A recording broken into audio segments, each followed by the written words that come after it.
Okay, good morning. So, yan. So, kanina nakapagbenta na naman tayo. So, instead na 3, 5 piraso yung binigay ko para maubos na rin yan. Kasi nga, makita nyo, daming damage. Pero hindi naman siya yung sobrang severe. May nakikita talagang farm talagang sobrang lala. Mula baba hanggang taas, makikita mo yung tama ng trips. Dito naman sa atin yung gilid-gilid. Pero nga, yung nakikita ko nagiging tumataas yung level ng severity.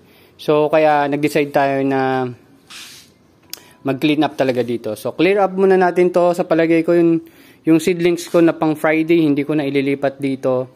Para lang mapabilis yung process natin ng paglilinis dito. So, ayun. Hopeful pa rin naman tayo na magiging maganda. Kailangan lang talaga natin isip-isip.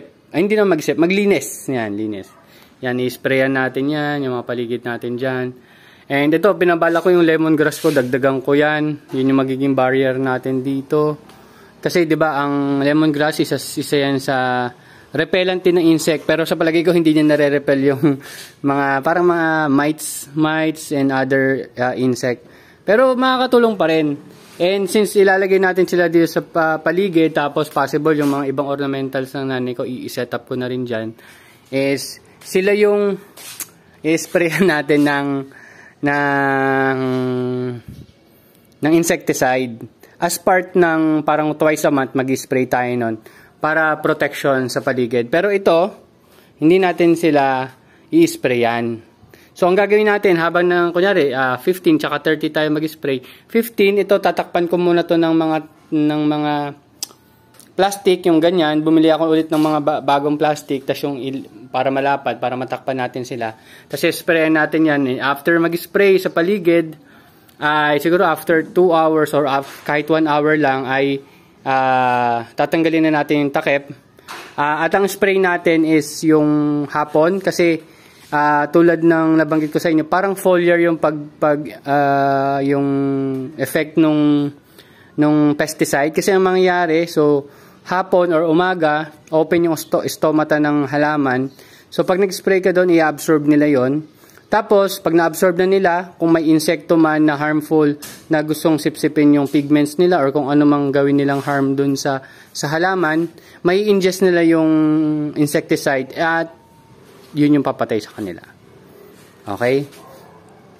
So, doon naman sa ibang gulayan, actually, ini-spray yun directly talaga sa mga halaman nila. Pero may caution kasi doon. Dapat, siguro, mga 2 weeks before harvest, yun na yung last spray mo. Kunyari, nag-spray ako ngayon, August 1. Hindi na ako mag-spray niyan hanggang harvest time, which is sabihin natin August 15. Basta mga 2 weeks. Para alam mo na yung insecticide na na-absorb ng halaman ay wala na dun sa sistema niya, na iproseso niya na. Ganun yung pagkakaintindi ko sa insecticide, guys. Kaya alam ko may yung mga nabibili nating halaman, hindi talaga natin sure kung na-sprayan sila or hindi. Pero dito sa akin, as much as possible, hindi ko sila sprayan directly. So indirectly ganun yung mangyayari. So hopefully makatulong yun sa pag-prevent para hindi masyadong lumala in case magkaroon. Pero kasi ngayon naranasan ko na, alam ko na itsura nung tama ng mga trips. So, in case makakita tayong ganon,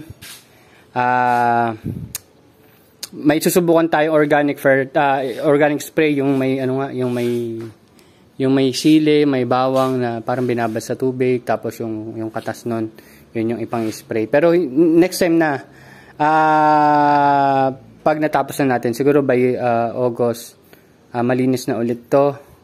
At maganda na ulit yung tubo nito. Tapos maganda na rin yung setup natin. Maganda na siyang tingnan. Yan, maganda na. May magagandang spacing na. May maayos na spacing na katulad nito.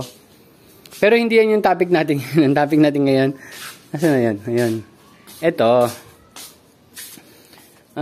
Hindi ko lang alam. Parang 1 linggo na yata ito nakababad dito. Ayan siya. So, diyan ko na lang muna yun ilalagay. Pero kailangan lang natin siyang pigaan. So, ang gagawin ko, kasi mahirap pag i-manual ko lang yan na piga eh. Uy, siguro yung iba manual na piga.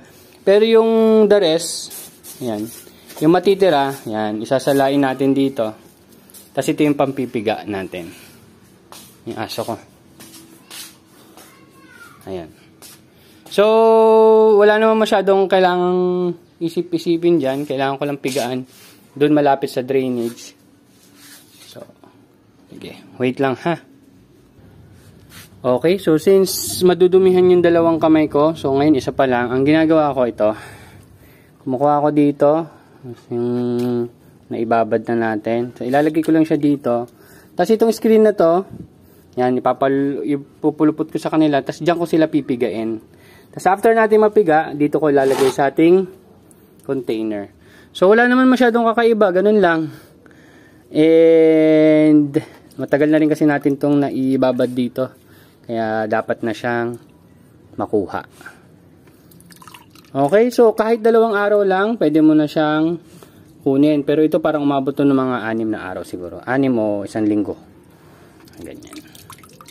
Pero may iba-ibang guide. Subukan nyo na lang kung ano yung gagana. Pero sa akin gumagana naman kahit 2 araw. So pwede mo na ito agad gamitin after mo mapiga. Pero palagay ko i-sterilize ko ulit sila pagkatapos kasi baka hindi ko agad sila magamit. Ngayon kasi tulad na nabanggit ko sa inyo, mag-ano tayo. Clean up ng ating taniman. Okay, so yun lang. Tapusin ko na lang muna yon. Then siguro sa susunod pakita ko na lang sa inyo kung may kakaiba naman. Pero ganito lang naman magiging itsura niya. Yan. Yan, ganyan. Ito kailangan ko sterilize kasi may mga insekto. Hindi ko lang kung anong klaseng insekto yun. Pero hindi naman siya thrips. Pero yun nga.